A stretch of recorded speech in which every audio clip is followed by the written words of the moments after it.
Good morning, నేను Vamshi. Welcome to super fast 50. ఇక డీటెయిల్స్లోకి వెళితే లోక్సభ ఎన్నికల్లో అత్యధిక సీట్లు సాధించాలనే లక్ష్యంతో భారతీయ జనతా పార్టీ తెలంగాణపై ప్రత్యేకంగా దృష్టి సారించింది. ఈ రోజు మెతుకు సీమగడ్డపై బీజేపీ నిర్వహించే విశాల జనసభకు ప్రధానమంత్రి నరేంద్ర మోడీ ముఖ్య అతిథిగా హాజరు కానున్నారు. సార్వత్రిక ఎన్నికల షెడ్యూల్ ముందే తెలంగాణ గడ్డపై ఎన్నికల శంఖారావాన్ని పూరించిన ప్రధాని నరేంద్ర మోడీ మెతుకు సీమలో ఎన్నికల ప్రచార సభకు వస్తున్నారు. మెదక్, జహీరాబాద్, నిజామాబాద్ లోక్సభ నియోజకవర్గాలకు సమీప ప్రాంతం అల్లాదుర్గంలో భారతీయ జనతా పార్టీ విశాల జనసభను నిర్వహిస్తోంది.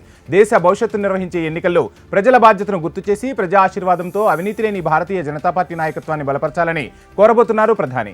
కుల మత ప్రసక్తి లేకుండా ప్రతి పేదోడికి కేంద్ర ప్రభుత్వ ఫలాలు అందాలనే లక్ష్యంతో పనిచేస్తున్నామని, రాజ్యాంగాన్ని గౌరవిస్తూ ఎస్సీ, ఎస్టీ, ఓబీసీల రిజర్వేషన్లపై వదంతులు అమల్లో అపోహలకు తావులేదని ప్రధాని మోడీ క్లారిటీ ఇచ్చే అవకాశం ఉంది. రిజర్వేషన్ లేని అగ్రకులాల్లో ఆర్థికంగా వెనుకబడి ఉన్న పేద వర్గాల కోసం అమలు చేస్తున్న 10% రిజర్వేషన్ విధానంలో మార్పు ఉండదని ప్రధాని మోడీ గ్యారంటీ ఇవ్వనున్నారు.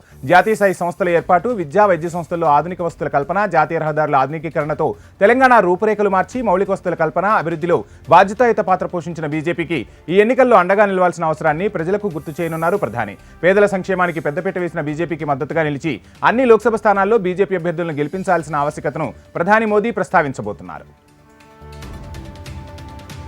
10 ఏళ్ల బీజేపీ పాలనలో భారత్లో పరిస్థితి పెద్దగా మార్పేమీ లేదని కాంగ్రెస్ అగ్రనాయకులు రాహుల్ గాంధీ అన్నారు. గుజరాత్లోని పఠాన్లో జరిగిన ఎన్నికల ప్రచార సభలో ఆయన బీజేపీ విధానాలపై మండిపడ్డారు. గొప్పలు సాధించామని లెక్కలు చెబుతున్న ప్రధాని రైతులను ఏనాడు కలిసి పలకరించిన పాపాన పోలేదన్నారు. రైతులు, నిరుద్యోగులు, మహిళలకు కాంగ్రెస్ పార్టీ అధికారంలోకి వస్తే తమ జీవితాలు బాగుపడతాయని ఎదురు చూస్తున్నారని రాహుల్ ప్రస్తావించారు. పేదల ప్రయోజనాలు, బడుగు బలహీన వర్గాల అభ్యున్నతి కాంగ్రెస్ పార్టీతోనే సాధ్యమన్నారు. ఇక సార్వత్రిక ఎన్నికల్లో మిత్రపక్షాలతో కలిసి ప్రభుత్వాన్ని ఏర్పాటు చేస్తామని రాహుల్ విశ్వాసాన్ని వ్యక్తం చేశారు. వచ్చే ఎన్నికల్లో కాంగ్రెస్ పార్టీ అభ్యర్థులను గెలిపించాలని ప్రజలను కోరారు కాంగ్రెస్ అగ్రనేత రాహుల్. బీజేపీకి ఈసారి 200 సీట్లు సైతం వచ్చే పరిస్థితి లేదని గులాబీ బాస్ కేసీఆర్ విమర్శలు గుప్పించారు. ఖమ్మం లోక్సభ బీఆర్ఎస్ అభ్యర్థి నామా నాగేశ్వరరావు తరపున కేసీఆర్ ప్రచారం నిర్వహించారు. బీఆర్ఎస్కి ఎక్కడికి వెళ్లినా ప్రజలు బ్రహ్మరథం పడుతున్నారని, తెలంగాణలో 12 ఎంపీ సీట్లలో కారు పార్టీ గెలుస్తుందని జోస్యం చెప్పారు. కేంద్రంలో సంకీర్ణ ప్రభుత్వం ఏర్పడే అవకాశం ఉందని, అందులో నామా కేంద్ర మంత్రి అయ్యే ఛాన్స్ ఉందన్నారు. కరెంటుపై డిప్యూటీ సీఎం బట్టి విక్రమార్క అబద్ధాలు చెబుతున్నారని విమర్శించారు. బట్టి విక్రమార్క కాదని వట్టి విక్రమార్క అంటూ ఎద్దేవా చేశారు కేసీఆర్. కేంద్ర హోంమంత్రి అమిత్ షా త్రుటిలో ప్రాణాపాయం నుంచి తప్పించుకున్నారు. ఆయన ప్రయాణిస్తున్న హెలికాప్టర్ త్రుటిలో ప్రమాదం నుంచి బయటపడింది. దేశవ్యాప్తంగా లోక్సభ ఎన్నికల ప్రచారంలో బిజీగా ఉన్న అమిత్ షా బీహార్లోని బెగుసరాయిలో పర్యటించారు. ప్రచారం ముగించుకొని మరో ప్రాంతానికి పయనమయ్యారు షా. ఆ సమయంలో షా ఎక్కిన హెలికాప్టర్ గాల్లోకి లేచిన తర్వాత ఒక్కసారిగా బ్యాలెన్స్ తప్పింది. దీంతో హెలికాప్టర్ కాసేపు గాల్లోనే చక్కర్లు కొట్టింది. వెంటనే అప్రమత్తమైన పైలట్ హెలికాప్టర్ను కిందకు దించకుండా చాకచక్యంగా వ్యవహరించారు. అలాగే గాల్లో చక్కర్లు కొడుతూనే హెలికాప్టర్ను ఎలాగోలా పైకి ఎగిరేలా చేశారు. దీంతో అక్కడ ఉన్నవారంతా ఒక్కసారిగా ఊపిరి పీల్చుకున్నారు. ఒకవేళ ఆ హెలికాప్టర్ పైకి ఎగరకుండా కిందకు పడిపోయి ఉంటే అమిత్ షాకు పెద్ద ప్రమాదమే జరిగి ఉండేదని భావిస్తున్నారు. అయితే హెలికాప్టర్ అలా గాల్లో ఎగరడానికి గల కారణాలు తెలియాల్సి ఉంది.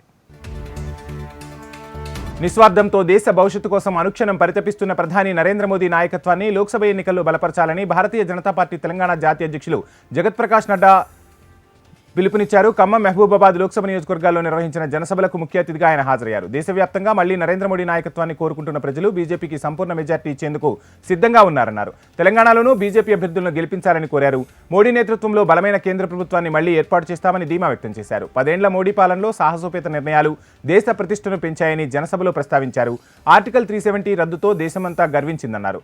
మోదీ ఎప్పుడూ పేదలు, రైతులు, మహిళల గురించి ఆలోచిస్తారని పేర్కొన్నారు. 80 కోట్ల మందికి ఉచితంగా రేషన్ ఇస్తున్నామని, ఈ విధానాన్ని మరో 5 ఏళ్లు కొనసాగిస్తామన్నారు. రాబోయే 5 ఏళ్లలో ఇంటింటికి వంట గ్యాస్ పంపిణీ చేయబోతున్నామని స్పష్టం చేశారు. ఇక ఆయుష్మాన్ భారత్ యోజన ద్వారా పేదలందరికీ 70 ఏళ్లు పైబడిన వృద్ధులకు అందుబాటులో ఉచితంగా ఆధునిక వైద్య సదుపాయాలు కల్పిస్తామన్నారు నడ్డా. లోక్సభ ఎన్నికల్లో గెలిచే పరిస్థితి లేదని గ్రహించిన కాంగ్రెస్ ప్రత్యామ్నాయ శక్తిగా ఉన్న భారతీయ జనతా పార్టీపై అసత్య ప్రచారం చేసి ప్రజలను తప్పుదోవ పట్టించిన సీఎం రేవంత్ రెడ్డి తన వ్యాఖ్యలను వెనక్కు తీసుకోవాలని కేంద్ర మంత్రి బీజేపీ అధ్యక్షులు కిషన్ రెడ్డి డిమాండ్ చేశారు. ఆర్ఎస్ఎస్, బీజేపీలపై తప్పుడు వ్యాఖ్యలకు ఆయన బహిరంగ క్షమాపణలు చెప్పాలన్నారు. దేశవ్యాప్తంగా ప్రజల ఆశీర్వాదంతో 400 సీట్లకు పైగా గెలిచి సమర్థవంతమైన మోదీ నాయకత్వంలో ప్రజారంజక పాలన అందిస్తామని కిషన్ రెడ్డి విశ్వాసం వ్యక్తం చేశారు. ఇక ఎన్నికల నామినేషన్, ఎన్నికల ప్రచారంలో ప్రజాదరణ, ఎన్నికల సర్వే రిపోర్టులను చూసి కంగుతిన్న కాంగ్రెస్ దిగజారుడు రాజకీయాలు చేస్తుందని కిషన్ రెడ్డి మండిపడ్డారు. తెలంగాణ అసెంబ్లీ ఎన్నికల్లో గెలిచేందుకు అబద్ధాలు చెప్పి ప్రజలను మోసగించిన కాంగ్రెస్ ప్రజల్లో విశ్వాసం కోల్పోయిందన్నారు. ఎన్నికల హామీ గ్యారంటీలను అమలు చేయలేని రేవంత్ రెడ్డి కబుర్లను ప్రజలు నమ్మే స్థితిలో లేరన్నారు. బీఆర్ఎస్, కాంగ్రెస్ పార్టీలు తెలంగాణలో ఉనికి కోసం తాపత్రయం పడుతున్నాయే తప్ప ఎన్నికల్లో గెలిచే సత్తా ఆ పార్టీలకు లేదన్నారు. భారతీయ జనతా పార్టీ అభ్యర్థుల ఎన్నికల ప్రచారంలో 17 నియోజకవర్గాల్లో ప్రజాదరణ, క్షేత్రస్థాయిలో పార్టీ శ్రేణుల పనితీరు సంతృప్తికరంగా ఉందన్నారు. తెలంగాణ నుంచి ఎక్కువ సీట్లు సాధించి మరోసారి ఏర్పాటు చేయనున్న మోడీ సర్కార్లో కీలక పాత్ర పోషిస్తామన్నారు కిషన్ రెడ్డి. కేంద్ర హోంశాఖ మంత్రి అమిత్ షా వీడియో మార్ఫింగ్ కేసులో పలువురు తెలంగాణ కాంగ్రెస్ నాయకులు సోషల్ మీడియా విభాగానికి ఢిల్లీ పోలీసులు నోటీసులు జారీ చేశారు. హైదరాబాద్లోని గాంధీ భవన్కు వచ్చి కాంగ్రెస్ అధికార ప్రతినిధి Aslam Tasmin, party social media incharge Satish, ఆ పార్టీకి చెందిన నవీన్, శివకుమార్లకు నోటీసులు ఇచ్చారు. మే 1న ఫోన్ తీసుకుని విచారణకు హాజరు కావాలని చెప్పిన అధికారులు కేంద్ర హోంమంత్రి అమిత్ షా పేరిట వైరల్ అవుతున్న కొన్ని నకిలీ వీడియోలపై పోలీసులు ఆదివారం కేసు నమోదు చేశారు. కేంద్ర హోంమంత్రిత్వ శాఖ ఫిర్యాదు మేరకు కేసు నమోదు చేసిన ఢిల్లీ పోలీసులు దర్యాప్తు చేపట్టారు. కర్ణాటకలోని గుర్మిటాల్ ఎన్నికల ప్రచార సభలో సీఎం రేవంత్ రెడ్డి పాల్గొన్నారు. ఇచ్చిన హామీలను నెరవేర్చిన పార్టీ కాంగ్రెస్ పార్టీ అన్నారు రేవంత్ రెడ్డి. బీజేపీ కర్ణాటకకు ఏం చేసిందని ప్రశ్నించారు. నీటి సమస్యతో కర్ణాటక ఇబ్బందులు పడుతుంటే ప్రధాని మోడీ కనీసం స్పందించిన పాపాన పోలేదని చెప్పారు. 10 ఏళ్లలో ఇచ్చిన ఏ ఒక్క హామీని మోడీ నెరవేర్చలేదని చెప్పారు. జాతీయ స్థాయిలో పోరాడేందుకు మల్లికార్జున ఖర్గే బయలుదేరారని, ఆయనకు కర్ణాటక ప్రజలు అండగా ఉండాల్సిన అవసరం ఉందని రేవంత్ రెడ్డి పేర్కొన్నారు. తెలంగాణ అసెంబ్లీ ఎన్నికల్లో అబద్దాలతో రేవంత్ రెడ్డి అధికారంలోకి వచ్చారని హరీష్ రావు విమర్శలు గుప్పించారు. డీప్ ఫేక్ వీడియో కేసులో రేవంత్ రెడ్డికి ఢిల్లీ పోలీసులు నోటీసులు ఇచ్చారని తెలిపారు. అసెంబ్లీ ఎన్నికల ముందు సైతం బీఆర్ఎస్ ప్రభుత్వంపై రేవంత్ రెడ్డి ఇలాంటి ఆరోపణలు చేశారని విమర్శించారు. అస్సాంలో ఓ వ్యక్తిని డీప్ ఫేక్ వీడియో కేసులో అరెస్టు చేశారని, రేవంత్ రెడ్డిని సైతం అదుపులోకి తీసుకోవాలని హరీష్ రావు డిమాండ్ చేశారు. రేవంత్ను అరెస్టు చేయకుంటే బీజేపీ కాంగ్రెస్ కుమ్మక్కయ్యాయని అర్థం చేసుకోవాల్సి వస్తుందన్నారు మాజీ మంత్రి హరీష్ రావు. సీఎం రేవంత్ రెడ్డి కరీంనగర్, వరంగల్, చేవెళ్ల లోక్సభ నియోజకవర్గాల్లో పర్యటించనున్నారు. మధ్యాహ్నం 2 గంటలకు హుజూరాబాద్ జనజాతర సభకు హాజరవుతారు రేవంత్. ఇక సాయంత్రం 4 గంటలకు భూపాలపల్లి జనజాతర సభలో పాల్గొంటారు. రాత్రి 7 గంటలకు బాలాపూర్, భడంగ్పేట్ కార్నర్ మీటింగ్కు ముఖ్యమంత్రి హాజరవుతారు. రాత్రి 9 గంటలకు ఆర్కేపురం, సరూర్ నగర్ కార్నర్ మీటింగ్లో పాల్గొంటారు రేవంత్ రెడ్డి. జయశంకర్ భూపాలపల్లి జిల్లా రేగొండ మండల కేంద్రంలో పరకాల మరియు భూపాలపల్లి నియోజకవర్గ స్థాయిలో జరగబోయే కాంగ్రెస్ పార్టీ భారీ బహిరంగ సభకు సీఎం రేవంత్ రెడ్డి హాజరు కానున్నారు. ఎమ్మెల్యేలు రేవూరి ప్రకాష్ రెడ్డి, గంట్ర సత్యనారాయణరావు సభ ఏర్పాట్లను పరిశీలించారు. సీఎం రేవంత్ రెడ్డి పాల్గొనే సభకు భారీగా జనసమీకరణ చేయాలని ముమ్మర సన్నాహాలు చేస్తున్నారు. ఈ సభకు భూపాలపల్లి నియోజకవర్గ ప్రజలు, వరంగల్ పార్లమెంటరీ ఓటర్లు అధిక సంఖ్యలో పాల్గొనాలన్నారు. కాంగ్రెస్ ప్రభుత్వం అధికారంలోకి వచ్చిన 4 నెలల సమయంలో 6 గ్యారంటీలలో 5 ఇప్పటికే పూర్తి చేశామని ఎమ్మెల్యేలు తెలిపారు. మిగతా గ్యారంటీలతో పాటు రైతులకు 2 లక్షల రుణమాఫీ కూడా ఆగస్టు 15 లోపు తప్పక అమలు చేస్తామన్నారు.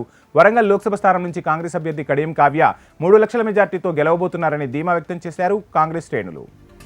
సార్వత్రిక ఎన్నికల్లో కీలకమైన నామినేషన్ ఉపసంహరణ గడువు ఆంధ్రప్రదేశ్, తెలంగాణలో ముగిసింది. తెలంగాణలోని 17 లోక్సభ స్థానాలకు గాను 625 నామినేషన్లను ఆమోదించగా 100 మంది ఉపసంహరించుకున్నారు. దీంతో 525 మంది బరిలో నిలిచారు. ఆంధ్రప్రదేశ్లోని 175 శాసనసభ నియోజకవర్గాలకు మొత్తం 4210 నామినేషన్లు, 25 లోక్సభ నియోజకవర్గాలకు 731 నామినేషన్లు దాఖలయ్యాయి. తెలంగాణలో నామినేషన్ల ఉపసంహరణ తర్వాత అత్యధికంగా సికింద్రాబాద్ లోక్సభకు 45 మంది, అత్యల్పంగా ఆదిలాబాద్ లోక్సభకు 12 మంది అభ్యర్థులు బరిలో ఉన్నారు. లోక్సభ స్థానాల వారీగా పెద్దపల్లిలో 42, కరీంనగర్లో 28, నిజామాబాద్లో 29, జహీరాబాద్లో 19, మెదక్లో 44, మల్కాజ్గిరిలో 22, హైదరాబాద్లో 30, చేవెళ్లలో 43, మహబూబ్ నగర్లో 31, నాగర్ కర్నూల్లో 19, నల్గొండలో 22, భువనగిరిలో 39, వరంగల్లో 42, మహబూబాబాద్లో 23, ఖమ్మంలో 35 మంది అభ్యర్థులు బరిలో నిలిచారు.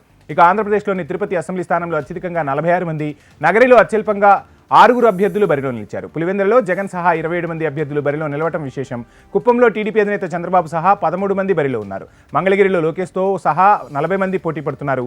తెలుగు రాష్ట్రాల్లో 3వ దశలో జరిగే ఎన్నికల్లో మే 11న పోలింగ్, జూన్ 4న ఓట్ల లెక్కింపు జరగనుంది. తెలంగాణలో 2 అంకెల స్థానాల్లో బీజేపీ గెలుస్తుందని తమిళిసై సౌందర్యరాజన్ తెలిపారు. రాష్ట్రంలో ఎన్నికల ప్రచారానికి వచ్చిన ఆమె బీజేపీ నాయకులతో భేటీ అయ్యారు. ప్రజాస్వామ్యం గురించి మాట్లాడే అర్హత కాంగ్రెస్కు లేదని విమర్శించారు. ఎమర్జెన్సీలో ఏడాది పాటు తన తండ్రిని జైల్లో పెట్టారన్నారు తమిళిసై. రిజర్వేషన్లు యథావిధిగా కొనసాగుతాయని స్పష్టం చేశారు. బీఆర్ఎస్, కాంగ్రెస్ పార్టీలు ప్రజలకు ఇచ్చిన హామీలు గాలికి వదిలేశాయని మెదక్ లోక్సభ బీజేపీ అభ్యర్థి రఘునందన్ రావు తీవ్ర ఆరోపణలు గుప్పించారు. సిద్దిపేట జిల్లా దుబ్బాకలో నిర్వహించిన కిసాన్ మోర్చా సమ్మేళనంలో రఘునందన్ రావు పాల్గొని ప్రసంగించారు. దుబ్బాక ఎమ్మెల్యే కొత్త ప్రభాకర్ రెడ్డికి నియోజకవర్గంపై ఏమాత్రం అవగాహన లేదని అన్నారు. డబ్బులు పెట్టి ఓట్లు కొనుగోలు చేయడమే ఆయనకు తెలుసన్నారు. ఎంపీ ఎన్నికలు పూర్తయ్యాక ప్రభాకర్ రెడ్డి కాంగ్రెస్ పార్టీలో చేరడం తథ్యమన్నారు. అదేవిధంగా ఎన్నికల ముందు ఎన్నో హామీలు ఇచ్చిన కాంగ్రెస్ సర్కార్ 5 నెలలు గడుస్తున్నా ఇచ్చిన హామీలు అమలు చేయడం లేదని ఆరోపించారు. కేసీఆర్ 100 అబద్దాలు ఆడితే రేవంత్ రెడ్డి 1000 అబద్దాలు ఆడేందుకు సిద్ధంగా ఉన్నారని రఘునందన్ రావు విమర్శలను ఎక్కుపెట్టారు. కాంగ్రెస్ పై ధర్మపురి అరవింద్ ఫైర్ అయ్యారు. నిజామాబాద్కు కాంగ్రెస్ పార్టీ చేసిన అభివృద్ధి ఏం లేదని విమర్శించారు. ఎమ్మెల్సీ జీవన్ రెడ్డి 47 ఏళ్లలో చేయలేంది తాను 5 ఏళ్లలో చేసి చూపించారన్నారు ధర్మపురి అరవింద్. కాంగ్రెస్ నాయకులు అభివృద్ధి చేయరు, చేసిన వారిని గుర్తించరని అన్నారు. 5 ఏళ్లు కష్టపడి నిజామాబాద్కు పసుపు బోర్డును తీసుకొచ్చారని గుర్తు చేశారు. నిజామాబాద్ జిల్లా బాల్కొండ నియోజకవర్గం మండోరా మండలంలో ఎన్నికల ప్రచారాన్ని హోరెత్తించారు ధర్మపురి అరవింద్. కులగణనకు వ్యతిరేకంగా బీజేపీ సుప్రీంకోర్టులో అఫిడవిట్ దాఖలు చేసిందని రాష్ట్ర మంత్రి పొన్నం ప్రభాకర్ ఆరోపించారు. మోడీ 400 సీట్లు ఎందుకు అడుగుతున్నారో ప్రజలు అర్థం చేసుకుంటున్నారని తెలిపారు. ఎస్సీ, ఎస్టీ, బీసీ రిజర్వేషన్లు రద్దు చేసేందుకే బీజేపీ ప్రయత్నిస్తోందన్నారు పొన్నం. రిజర్వేషన్ల గురించి బీజేపీ మాట్లాడితే తరిమి కొట్టాలని పిలుపునిచ్చారు పొన్నం ప్రభాకర్. చేవేళ్ల పార్లమెంట్లో బీజేపీ అభ్యర్థిగా బరిలో నిలిచిన కొండా విశ్వేశ్వరరెడ్డికి మద్దతుగా ఆయన సతీమణి కొండా సంగీతారెడ్డి విస్తృతంగా ప్రచారం చేస్తున్నారు. వివిధ కార్యక్రమాలతో జనాలకు దగ్గరవుతున్నారు. వికారాబాద్ పట్టణంలోని రాజీవ్ గృహల్ప, రామయ్యగుడి, ఎంఐజీ ప్రాంతాల్లో నిర్వహించిన ముగ్గుల కార్యక్రమంలో సంగీతారెడ్డి పాల్గొన్నారు. భారతీయ సంస్కృతి సాంప్రదాయాలను కాపాడటంలో మహిళల పాత్ర అమూల్యమైనదని ఆమె పేర్కొన్నారు. భారతదేశాన్ని ప్రపంచ దేశాలకు ఆదర్శంగా నిలుపుతున్న మోదీని మరోసారి ప్రధాని చేయాల్సిన బాధ్యత మనందరిపై ఉందన్నారు. దేశాన్ని అభివృద్ధి పదంలో నడిపించడానికి మోదీని, చేవేళ్లను ప్రగతి మార్గంలో పయనింపజేయడానికి కొండా విశ్వేశ్వరరెడ్డిని తప్పక గెలిపించాలని సంగీతారెడ్డి పిలుపునిచ్చారు. లోక్సభ ఎన్నికల్లో కాంగ్రెస్ను గెలిపిస్తేనే బీసీ గణన జరుగుతోందని, సంక్షేమ పథకాలు అమలవుతాయని చేవేళ్ల లోక్సభ కాంగ్రెస్ అభ్యర్థి డాక్టర్ రంజిత్ రెడ్డి అన్నారు. మొయినాబాద్లో ఎన్నికల ప్రచారంలో పాల్గొన్న రంజిత్ రెడ్డి బీజేపీని గెలిపిస్తే ఎస్సీ, ఎస్టీ, బీసీ మైనార్టీల రిజర్వేషన్లు కోల్పోవలసి వస్తుందని అన్నారు. ఇదే విషయాన్ని సీఎం రేవంత్ రెడ్డి చెప్పడంతో బీజేపీ నేతలకు గుబులు పట్టుకుందన్నారు. అసెంబ్లీ ఎన్నికల ముందు ప్రజలకు ఇచ్చిన 6 గ్యారంటీల అమలుకు కాంగ్రెస్ కట్టుబడి ఉందన్నారు. ఆగస్టు 15 లోపు రైతు రుణమాఫీ తప్పక చేస్తామని, ఎవరూ ఆందోళన చెందాల్సిన అవసరమే లేదన్నారు రంజిత్ రెడ్డి. బీజేపీ పాలనా వైఫల్యాలపై కాంగ్రెస్ స్టూడెంట్ వింగ్ వినూత్న ప్రచారం ప్రారంభించింది. తెలంగాణకు బీజేపీ గాడిద గుడ్డు ఇచ్చిందంటూ గాంధీభవన్లో ప్రదర్శన చేశారు ఎమ్మెల్సీ బలమూరి వెంకట్. ఈ కార్యక్రమంలో పాల్గొన్న అద్దంకి దయాకర్ బీజేపీ తీరుపై మండిపడ్డారు. రిజర్వేషన్లు తొలగిస్తామని బీజేపీ వ్యాఖ్యలు చేసిందని ఆగ్రహం వ్యక్తం చేసిన ఆయన రాజ్యాంగం బీజేపీ సొత్తు కాదని అన్నారు. రాజ్యాంగం నచ్చకపోతే దేశం విడిచి వెళ్లొచ్చని, రిజర్వేషన్లు తీసేసే ప్రయత్నం చేస్తే ఊరుకునే ప్రసక్తే లేదని హెచ్చరించారు కాంగ్రెస్ నేతలు. హైదరాబాద్ శివారు శంషాబాద్ ఎయిర్పోర్ట్ పరిసరాల్లో చిరుత అలజడి ప్రజానికాన్ని దడపుట్టిస్తోంది. చిరుత సంచారంతో శంషాబాద్ ఎయిర్పోర్ట్ పరిసరాల్లో హై అలర్ట్ ప్రకటించారు. అంతర్జాతీయ విమానాశ్రయ పరిసర కాలనీవాసులు భయంతో వణికిపోతున్నారు. 2 రోజుల క్రితం శంషాబాద్ ఎయిర్పోర్ట్ రన్వేపై చిరుత కలకలం సృష్టించింది. దీంతో అప్రమత్తమైన అధికారులు చిరుతను బంధించేందుకు ప్రత్యేక చర్యలు చేపట్టారు. మొత్తం 9 ట్రాప్ కెమెరాలతో పాటుగా అదనంగా మరో 3 బోన్లను సైతం ఏర్పాటు చేశారు. ఆ ట్రాప్ కెమెరాల్లో సైతం చిరుత కదలికలు స్పష్టంగా రికార్డయ్యాయి. అదే చిరుత రన్వేపైకి వచ్చిందని జిల్లా అటవీశాఖ అధికారులు భావిస్తున్నారు.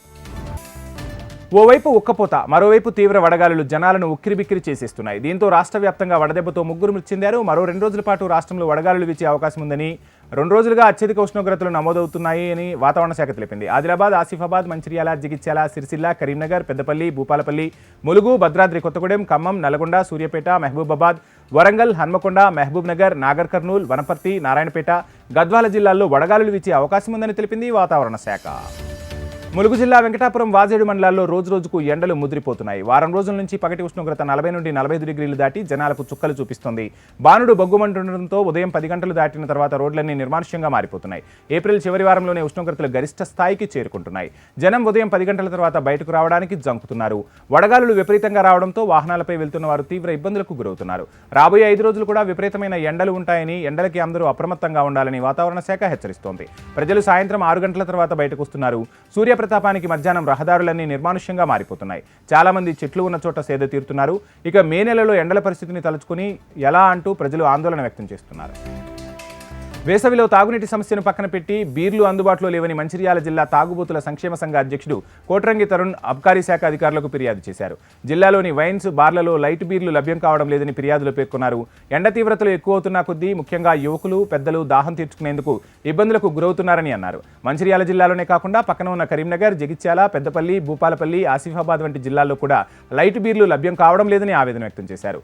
అందుబాటులో ఉన్న స్ట్రాంగ్ బీర్లు తాగడం ద్వారా కడుపులో మంట, తీవ్రమైన తలనొప్పి, వాంతులు వంటివి వస్తున్నాయని పేర్కొన్నారు. ఎక్సైజ్ అధికారులు చొరవ తీసుకుని తెలంగాణ వ్యాప్తంగా లైటు బీర్లు అందుబాటులో ఉంచాలని డిమాండ్ చేశారు బీరు బాబులు. నిర్మల్ పట్టణ ప్రజలను ట్రాఫిక్ భయపెడుతోంది. జిల్లా కేంద్రంగా మారడంతో పట్టణం వేగంగా అభివృద్ధి చెందుతుంది. నిర్మాణ రంగము ఊపందుకుంది. ఉపాధి కోసం గ్రామీణ ప్రాంతాల నుంచి అనేక మంది వలస వచ్చేస్తున్నారు. దీనికి అనుగుణంగా వాహనాల సంఖ్య రోజురోజుకు పెరుగుతుంది. నిర్మల్ మున్సిపాలిటీ పరిధిలో 42 వార్డులు ఉండగా అన్ని వార్డుల్లో రోడ్లు ఇరుకుగా మారిపోయాయి. దీంతో రోడ్లు రద్దీగా మారుతున్నాయి. ఉదయం, సాయంత్రం వేళల్లో వాహనదారులు ట్రాఫిక్తో తీవ్ర ఇబ్బందులు ఎదుర్కొంటున్నారు. ఇక ట్రాఫిక్ నియంత్రణకు పట్టణంలోని ప్రధాన కూడళ్లలో పోలీసులు, మున్సిపల్ అధికారులు ట్రాఫిక్ సిగ్నల్స్ను ఏర్పాటు చేశారు. అయితే అవేవీ ప్రస్తుతం పనిచేయడం లేదు. అదేవిధంగా మున్సిపాలిటీ ఫుట్పాత్లను ఏర్పాటు చేసిన వాటిపై రీతిన చిరు దుకాణ సముదాయాలను ఏర్పాటు చేశారు. దీంతో ట్రాఫిక్ సమస్యకు తీవ్ర ఇబ్బందులు ఏర్పడుతూ ఉండడంతో ప్రయాణికులు అవస్థలను ఎదుర్కొంటున్నారు. ఇక రద్దీ సమయంలో కూడళ్లలో పోలీసులను అందుబాటులో ఉంచి ట్రాఫిక్ కంట్రోల్ చేయాల్సిన అధికారులు ఆ దిశగా చర్యలు తీసుకోవడం లేదనే విమర్శలు వినిపిస్తున్నాయి. నిబంధనలు ఉల్లంఘించారని వాహనదారులకు జరిమానా విధించడంపై చూపుతున్న శ్రద్ధ ట్రాఫిక్ నియంత్రణపై చూపడం లేదని విమర్శలు ఉన్నాయి. దీంతో పట్టణ కూడళ్లలో ప్రమాదాలు కూడా జరుగుతున్నాయి. అధికారులు స్పందించి ట్రాఫిక్ సిగ్నల్స్ పనిచేసేలా చర్యలు తీసుకోవాలని కోరుతున్నారు స్థానికులు. కాకినాడలో ఆంధ్రప్రదేశ్ పీసీసీ చీఫ్ షర్మిల ప్రచారం నిర్వహించారు. 10 ఏళ్లలో ఎలాంటి అభివృద్ధి జరగలేదని విమర్శలు గుప్పించారు షర్మిల. వైసీపీ, టీడీపీ పార్టీలను ఓటు వేస్తే న్యాయం జరగదని చెప్పారు. ఈ 2 పార్టీలు బీజేపీతో పొత్తులో ఉన్నాయని, ఒక పార్టీ పొత్తు సక్రమమైతే మరొక పార్టీ అక్రమమని ఎద్దేవా చేశారు. మరోసారి రాజశేఖర రెడ్డి సంక్షేమ పాలన రావాలంటే హస్తం గుర్తుకు ఓటు వేయాలని షర్మిల ఓటర్లను అభ్యర్థించారు. పులివెందుల నియోజకవర్గంలో సీఎం జగన్ సతీమణి భారతి రెండో రోజు వేంపల్లిలో ప్రచారాన్ని హోరెత్తిస్తున్నారు. మొదటి రోజు తొండూరు మండలం ఇడమడక గ్రామంలో వైఎస్ అవినాష్ రెడ్డి సతీమణి సమతతో కలిసి ప్రచారం చేశారు. రెండో రోజు వేంపల్లి పట్టణంలో ఇంటింటికి వెళ్లి ప్రచారం చేస్తున్నారు. వైఎస్ భారతికి శాసనమండలి మాజీ డిప్యూటీ చైర్మన్ సతీష్ రెడ్డి సతీమణి సుమతిరెడ్డి ఘనస్వాగతం పలికారు. వైఎస్ఆర్ కాంగ్రెస్ పార్టీ అభ్యర్థులకు ఓటీసీ, ఎమ్మెల్యే, ఎంపీ అభ్యర్థులను తప్పనిసరిగా భారీ మెజార్టీతో గెలిపించాలని కోరారు. వేంపల్లి పట్టణంలో అడుగడుగునా భారతిరెడ్డికి స్వాగతం పలికారు. జగన్ అభిమానులు, వైసీపీ, కాంగ్రెస్ కార్యకర్తలు ప్రచారంలో పాల్గొంటున్నారు. వైసీపీ కుట్రలు, కుతంత్రాల్లో అధికారులు కూడా భాగస్వామ్యం కావడం దురదృష్టకరమని టీడీపీ అధినేత చంద్రబాబు అన్నారు. పింఛన్లు, నగదును బ్యాంకు ఖాతాల్లో జమ చేస్తామంటున్నారని, మండుటెండల్లో వృద్ధులను బ్యాంకుల చుట్టూ తిప్పడం సబబా అని ప్రశ్నించారు. లబ్ధిదారులకు ఇంటి వద్దే పింఛన్లు ఇవ్వాలని తాము డిమాండ్ చేశామని చంద్రబాబు గుర్తు చేశారు. ప్రభుత్వ సిబ్బంది ఉన్నా ఇంటింటికి పింఛన్ ఎందుకు ఇవ్వలేకపోతున్నారని నిలదీశారు. ఎన్నికల అధికారులు చెప్పినా రాష్ట్ర అధికారులు వినే పరిస్థితి లేకుండా పోయిందని, కుంటి సాకులతో తప్పించుకునే ప్రయత్నం చేస్తున్నారని ఆక్షేపించారు చంద్రబాబు. వృద్ధులకు, వికలాంగులకు పెన్షన్ రాకుండా చంద్రబాబు అడ్డుకున్నారని వైఎస్ఆర్ కాంగ్రెస్ అధికార ప్రతినిధి వాసిరెడ్డి పద్మ ధ్వజమెత్తారు. వృద్ధులు, వికలాంగుల సంక్షేమం గురించి చంద్రబాబు ఏ రోజు ఆలోచించలేదని ఆమె విచారం వ్యక్తం చేశారు. ఎన్నికలు వస్తేనే చంద్రబాబుకు ప్రజల సంక్షేమం గుర్తుకొస్తుందని మండిపడ్డారు. మాజీ ఐఏఎస్ అధికారి నిమ్మగడ్డ రమేష్తో కలిసి చంద్రబాబు పెన్షన్ ఇవ్వకుండా అడ్డుకున్నారని గుర్తు చేశారు. జగన్మోహన్ రెడ్డిపై అనుచితంగా మాట్లాడుతున్నారని ఆమె ఆక్షేపించారు. 5 ఏళ్లలో పెన్షన్ రాకుండా వరుసగా పిటిషన్లు వేసింది నిజం కాదా అని ప్రశ్నించారు. ఎన్నికల కమిషన్ సూచనలతో అవ్వాతాతల అకౌంట్లలో పెన్షన్ వేస్తుంటే చంద్రబాబు ఓర్చుకోలేకపోతున్నాడని వాసిరెడ్డి పద్మ విమర్శలు గుప్పించారు.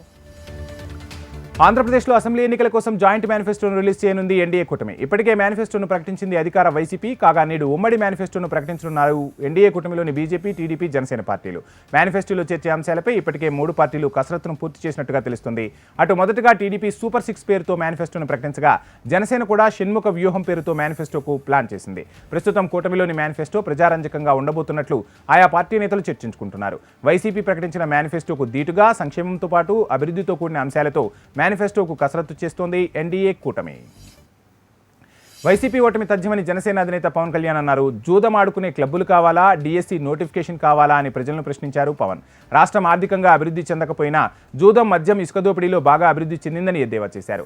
ఎన్నికల ప్రచారంలో భాగంగా ఏలూరు జిల్లా గణపవరంలో నిర్వహించిన వారాహి విజయబేరి బహిరంగ సభలో పవన్ ప్రసంగించారు. కూటమి అభ్యర్థులకు ఓట్లు వేయొద్దంటూ కొన్ని చోట్ల వైసీపీ నేతలు, కార్యకర్తలు బెదిరిస్తున్నారని, వారి తాటాకు చొప్పులకు భయపడేవారు ఎవరూ లేరన్నారు పవన్ కళ్యాణ్. ఒకవేళ అలాంటి ఘటనలు ఎదురైతే జనసైనికులు సమర్థంగా ఎదుర్కోవాలన్నారు. ఆంధ్రప్రదేశ్ సీఎం జగన్ మలివిడత ఎన్నికల ప్రచారంలో దూసుకుపోతున్నారు. తొలి రోజు అనంతపురం జిల్లా, తిరుపతి, నెల్లూరులో జగన్ ఎన్నికల ప్రచారం నిర్వహించారు. అనకాపల్లి, కోనసీమ, గుంటూరు జిల్లాల్లో వైసీపీ అభ్యర్థుల తరపున జగన్మోహన్ రెడ్డి ప్రచారాన్ని హోరెత్తిస్తున్నారు. విపక్ష కూటమితో పాటు కాంగ్రెస్ పార్టీపై విమర్శలు గుప్పించారు. బాబును నమ్మడం అంటే విషసర్పాన్ని నమ్మడమే అని అన్నారు. తనను ఎందుకు ఓడించాలని ప్రశ్నించారు. ప్రజలకు మంచి చేస్తున్నందుకు నన్ను ఓడించాలా అని నిలదీశారు జగన్. పెన్షన్ల పంపిణీలో ఆంధ్రప్రదేశ్ ప్రభుత్వం కీలక మార్గదర్శకాలు జారీ చేసింది. పెన్షన్ల కోసం సచివాలయాలకు రానవసరం లేదని, మే 1న లబ్ధిదారుల బ్యాంకు ఖాతాల్లో పెన్షన్ నగదు జమ చేయాలని సర్కార్ నిర్ణయించింది. బ్యాంక్ అకౌంట్ లేని వారికి, దివ్యాంగులు, ఆరోగ్య సమస్యలు ఉన్న వారికి ఇంటి వద్దనే పెన్షన్ పంపిణీ చేయనున్నారు. మే 1 నుండి 5వ తేదీలోపు ఇంటి వద్ద పెన్షన్ పంపిణీ చేసేలా సచివాలయ ఉద్యోగులతో ఏర్పాట్లు చేస్తున్నారు. పెన్షన్ల పంపిణీలో లబ్ధిదారులకు ఇబ్బందులు లేకుండా చూడాలన్న ఈసీ ఆదేశాలతో విధి విధానాల్లో ప్రభుత్వం మార్పులు చేసింది. కోనసీమ జిల్లా కొత్తపేట నియోజకవర్గంలోని గోపాలపురం వద్ద అధికారుల తనిఖీల్లో భారీగా బంగారం పట్టుబడింది. ఎన్నికల నేపథ్యంలో ఈ తనిఖీలు నిర్వహించారు అధికారులు. ఈ తనిఖీల్లో ఎలాంటి బిల్లులు లేకుండా తరలిస్తున్న సుమారు 7 కోట్ల విలువైన 9.5 కేజీల బంగారం, 2 కేజీల వెండి వస్తువులను స్వాధీనం చేసుకున్నారు. స్వాధీనం చేసుకున్న బంగారాన్ని ట్రెజరీకి తరలించినట్లు అధికారులు తెలిపారు. చంద్రబాబు హయాంలో పింఛన్ కోసం వృద్ధులు అనేక ఇబ్బందులు పడ్డారని సజ్జల రామకృష్ణారెడ్డి ఆక్షేపించారు. ఇప్పుడు మరోసారి అలాంటి ఇబ్బందులే తీసుకొచ్చారని విమర్శించారు. 2 నెలల పాటు వాలంటీర్లను దూరం చేస్తే జగన్పై అభిమానం పోదన్నారు. ఇంటి వద్దకు పింఛన్ ఇవ్వకుండా అడ్డుకున్నదే చంద్రబాబు అని ఆరోపించారు. మొన్నటి వరకు డీబీటీ ద్వారా పింఛన్ ఇవ్వాలని ఇప్పుడు వద్దు అంటున్నాడని ఆక్షేపించారు. ప్రభుత్వ యంత్రాంగాన్ని పనిచేసుకునివ్వడం లేదన్నారు. ఎన్నికల కమిషన్ను సైతం చంద్రబాబు బ్లాక్మెయిల్ చేస్తున్నారని మండిపడ్డారు సజ్జల. జగన్ పాలనలో గిరిజనులకు అందాల్సిన సబ్ ప్లాన్ నిధులు అందడం లేదని అరకు పార్లమెంటు టీడీపీ అభ్యర్థి కొత్తపల్లి గీత విమర్శలు గుప్పించారు. ఆర్ఓఎఫ్ఆర్ పట్టాలు ఇవ్వడం లేదని, కనీసం పిల్లలకు పౌష్టికాహారం కూడా సరిగా అందించలేకపోతున్నారని ధ్వజమెత్తారు. కొయ్యూరు మండలంలో పాడేరు ఎమ్మెల్యే ఉమ్మడి అభ్యర్థి గిడ్డి ఈశ్వరితో కలిసి కొత్తపల్లి గీత ఎన్నికల ప్రచారం నిర్వహించారు. ఒక్క ఛాన్స్తో రాష్ట్రంలో అధికారంలోకి వచ్చి అందరి జీవితాలను నాశనం చేశారని సీఎంపై కొత్తపల్లి గీత నిప్పులు చెరిగారు. రాష్ట్రంలో 38 సంక్షేమ కార్యక్రమాలు తీసివేసిన ఘనత జగన్కే దక్కుతుందన్నారు. సూపర్ 6 పథకాలతో గిరిజనులు మరింత అభివృద్ధి చెందాలంటే ఎన్డీఏ బలపరిచిన ఎంపీ, ఎమ్మెల్యే అభ్యర్థులను గెలిపించాలని కొత్తపల్లి గీత ఓటర్లకు పిలుపునిచ్చారు. అనంతపురం జిల్లా విడపనకల్లు మండలం గుడికల్ గ్రామ పంచాయతీ పరిధిలోని నెల్లూరు అంకోలా మధ్య నిర్మితమవుతున్న 67 జాతీయ రహదారి పనుల్లో నాణ్యత రాహిత్యం కొట్టొచ్చినట్టు కనిపిస్తోంది. ఈ 4 వరుసల రోడ్డు ప్రారంభం కాకమునిపే పగుళ్లు, క్వాలిటీ, డొల్లతనాన్ని చాటుతున్నాయి. గుంతకల్లు, డోనేకల్లు మధ్య ఈ రహదారి పనులు ఓవైపు సాగుతుండగానే పూర్తయిన చోట్ల రోడ్డు నెర్రెలిచ్చి నిర్మాణంలో జరుగుతున్న నాణ్యతా లోపానికి అద్దం పడుతుంది. 4 ఏళ్లుగా నత్తనడకన సాగుతున్న ఈ రహదారి పనులు ఎంత వేగంగా చేపట్టినా పూర్తి కావడానికి ఇంకా సంవత్సరమైనా పట్టేలా కనిపిస్తోంది. పనులు పూర్తి కాకమునిపే ఈ సిమెంట్ రోడ్లు పలుచోట్ల చీలిపోయింది. ఓవైపు నిర్మాణ పనులు చేస్తూనే ఇంకోవైపు మరమ్మతులు చేయాల్సిన దుర్గతి ఈ రహదారికి పట్టింది. గడేకల్లు గ్రామాల్లో కొందరు యువకులు స్వచ్ఛందంగా నగదు జమ చేసుకుని మట్టి తొలగించి రోడ్ల మరమ్మతులు, రహదారి పనులు చేపట్టాలని ప్రయత్నించారు. ఈ పనులు పలుమార్లు ప్రారంభమై నిలిచిపోయాయి. కొన్ని చోట్ల సింగిల్ వే పనులు పూర్తయి రెండో వైపు పనులు ముందుకు సాగడం లేదు. గడేకల్లు గ్రామం వద్ద హైవే, గ్రామానికి అవసరమైన సమాంతర రహదారి పనులు అత్యంత నిదానంగా జరుగుతున్నాయి. ఈ రహదారిపై డోనేకల్లు వద్ద వంకపై వంతెనను నిర్మించడంలో తాత్సారం కారణంగా ఏటా వర్షాకాలంలో వాహనాల రాకపోకలకు తీవ్ర అంతరాయం ఏర్పడుతుంది. గత వారంలో కురిసిన భారీ వర్షాలకు ఈ రహదారిపై వంక ఉధృతంగా ప్రవహించడంతో 2 రోజుల పాటు ప్రజలు, వాహనదారులు ఇబ్బందులు ఎదుర్కొన్నారు. ఇక సరుకు రవాణా స్తంభించింది. గుంతకల్లుకు రావడానికి గుత్తి, డోనేకల్ మధ్య NH67 పనులు కొనసాగుతున్నాయి. పలు చోట్ల ఈ చీలికలు కనిపిస్తున్నాయి. రోడ్ల జాయింట్లు వేరైపోయాయి. ఈ పరిణామం ప్రమాదాలకు దారితీసేలా ఉందని పెంచలపాడు, గుంతకల్లు, గడేకల్లు, చాబాల తదితర గ్రామాల ప్రజలు ఆందోళన వ్యక్తం చేస్తున్నారు. సార్వత్రిక ఎన్నికలు దగ్గర పడుతుండటంతో ప్రధానమంత్రి నరేంద్ర మోడీ తన ఎన్నికల ప్రచారాన్ని స్పీడ్ చేశారు. ఒకే రోజు కర్ణాటక, మహారాష్ట్రలో 4 బహిరంగ సభల్లో పాల్గొని ప్రచారాన్ని హోరెత్తించారు. విపక్ష పార్టీలు ప్రధానమంత్రి పదవిని పంచుకున్నాయని విమర్శించారు. ఒక్కో ఏడాది ఒక్కొక్కరి చొప్పున ప్రధానిగా వ్యవహరిస్తారన్నారు. ఎవరికి తోచినంత వారు దేశాన్ని దోచుకునేందుకు ప్రణాళికలు రచించుకున్నారని ఆక్షేపించారు ప్రధానమంత్రి నరేంద్ర మోడీ. ఇండియా బ్లాక్ పొరపాటున గెలిస్తే ప్రధాని పదవి కోసం కూటమిలోని నాయకుల మధ్య గొడవ జరుగుతోందన్నారు కేంద్ర హోంమంత్రి అమిత్ షా. స్టాలిన్, శరద్, లాలూ, మమతా బెనర్జీ వంటి నేతలు ఒక్కో ఏడాది ప్రధాని పదవిని టర్ముల వారీగా పంచుకొని రాహుల్ గాంధీకి మిగిలిన కాలం ఇస్తారని ఆరోపించారు. బీహార్లో నిర్వహించిన 2 సభల్లో బీజేపీ అభ్యర్థుల తరపున అమిత్ షా పార్టీ ప్రచారం నిర్వహించారు. దేశంలో బలమైన ప్రధాని కోరుకోవాలని, బలహీనమైన ప్రధాని కాదన్నారు. బీహార్ మాజీ సీఎం కర్పూరి ఠాకూర్కు కాంగ్రెస్, ఆర్జేడీ నేతలు సరైన గౌరవం ఇవ్వలేదని విమర్శించారు. ఆయన కృషిని గుర్తించి భారతరత్నను ప్రదానం చేశామన్న విషయాన్ని గుర్తు చేశారు అమిత్ షా. సార్వత్రిక ఎన్నికల 2 విభిన్న సిద్ధాంతాల మధ్య జరుగుతున్నాయని కాంగ్రెస్ అగ్రనాయకుడు రాహుల్ గాంధీ అన్నారు. గుజరాత్, ఛత్తీస్గఢ్ రాష్ట్రాల్లో నిర్వహించిన సభల్లో రాహుల్ గాంధీ పాల్గొని అభ్యర్థుల తరఫున ప్రచారం నిర్వహించారు. బీజేపీ, ఆర్ఎస్ఎస్తో రాజ్యాంగానికి ముప్పు ఉందని ఆరోపించారు. రిజర్వేషన్లు రద్దు చేసేందుకు ప్రైవేటైజేషన్ చేస్తున్నారని విమర్శించారు. కేంద్ర మంత్రివర్గాల్లో కేవలం 3 దళితులు, 1 ఎస్టీ వర్గానికి చెందిన వారు ఉన్నారని తెలిపారు రాహుల్. ప్రధాని మోడీ ప్రభుత్వంపై కాంగ్రెస్ అగ్రనాయకురాలు ప్రియాంక గాంధీ నిప్పులు చెరిగారు. ఎన్డీఏ 10 ఏళ్ల కాలంలో దేశంలో ఏం అభివృద్ధి చేశారో చెప్పాలని సవాల్ చేశారు. కాంగ్రెస్ పాలనలో దేశంలో IIT, IIM, AIIMS, ISRO, DRDO వంటి ఎన్నో కేంద్ర ప్రభుత్వ సంస్థలను నెలకొల్పామన్నారు ప్రియాంక. ప్రైవేటుకు పోటీగా ప్రభుత్వ రంగ సంస్థలను నెలకొల్పడంతో లక్షలాది ఉద్యోగ అవకాశాలు కల్పించామన్నారు. ఎన్డీఏ సర్కార్ ఇలా ఏ సంస్థలు నెలకొల్పారో చెప్పగలరా అని ప్రశ్నించారు. 5 కిలోల రేషన్ ఇస్తేనే వికసిత్ భారత్ అవుతుందా అని ప్రియాంక ఎద్దేవా చేశారు. మోడీ హయాంలో ఉద్యోగ అవకాశాలు లేవని మండిపడ్డారు. పేదలు మరింత పేదలుగా, ధనవంతులు మరింత ధనవంతులుగా మారుతున్నారని ఘాటు వ్యాఖ్యలు చేశారు ప్రియాంక. లిక్కర్ పాలసీ స్కామ్ కేసులో తిహార్ జైల్లో ఉన్న అరవింద్ కేజ్రీవాల్ను కలిసేందుకు ఆయన సతీమణి సునీతకు జైలు అధికారులు అంగీకరించలేదని ఆప్ ఆరోపించింది. ఇప్పటికే ఆప్ నేత అతిషీకి అనుమతి ఇచ్చిన నేపథ్యంలో సునీత అభ్యర్థులను తిరస్కరించామని జైలు అధికారులు చెప్పారని పేర్కొన్నారు. మంగళవారం రోజున కేజ్రీవాల్తో పంజాబ్ సీఎం భగవంత్ మాన్ భేటీ కానున్నారు. నిబంధనల ప్రకారం వారంలో 2 సార్లు మాత్రమే ములాఖాత్కు అనుమతి ఉంటుంది. దీంతో భర్తను చూసేందుకు సునీత కేజ్రీవాల్కు వచ్చే వారమే అనుమతి లభించనుంది. జార్ఖండ్ మాజీ సీఎం హేమంత్ సోరెన్ భార్య కల్పనా గాండే అసెంబ్లీ స్థానం నుంచి జార్ఖండ్ ముక్తి మోర్చా అభ్యర్థిగా నామినేషన్ దాఖలు చేశారు. సీఎం చంపై సోరెన్తో కలిసి రిటర్నింగ్ అధికారికి నామినేషన్ పత్రాలను అందజేశారు. రాష్ట్రంలో పార్లమెంట్ ఎన్నికలతో పాటు మే 20న ఈ స్థానానికి బైపోల్ జరగనుంది. గాండేలో జేఎంఎం ఎమ్మెల్యేగా ఉన్న సర్ఫరాజ్ అహ్మద్ గతేడాది డిసెంబర్ 31న తన పదవికి రాజీనామా చేయడంతో ఆ స్థానం ఖాళీ అయింది. అప్పటి నుంచే కల్పన అక్కడి నుంచి పోటీ చేస్తారనే ప్రచారం జరిగింది. కానీ హేమంత్ వాటిని తోసిపుచ్చారు. ఈ నేపథ్యంలో కల్పన పోటీ చేయడం ప్రాధాన్యతను సంతరించుకుంది. ఉత్తర కాశ్మీర్లోని బందీపుర జిల్లాలో దట్టంగా మంచు కురిసింది. తులేలే సహా గురేజ్లో లోయలో తాజాగా హిమపాతం నమోదైంది. ఊహించని విధంగా మంచు కురుస్తుండటంతో స్థానికులు ఇబ్బందులు ఎదుర్కొంటున్నారు. రోజువారీ జనజీవనం అస్తవ్యస్తమైంది. లోయలో 1 అడుగుకు పైగా మంచు కురిసింది. దీంతో పాఠశాలలను మూసివేయాలని అధికారులు ఆదేశించారు. బందీపుర గురేజ్ రహదారిని మూసివేశారు. సురక్షిత ప్రయాణాన్ని పునరుద్ధరించేందుకు మంచు తొలగింపు కార్యక్రమాలు జరుగుతున్నాయి. ఇవి ఇప్పటివరకు ఉన్న సూపర్ ఫాస్ట్ 50 అప్డేట్స్. మరికొద్ది క్షణాల్లో న్యూస్ అనాలిసిస్తో జోస్న మీ ముందుంటారు. చూస్తూనే ఉండండి HM TV. వార్త ఆగదు, నిజం దాగదు.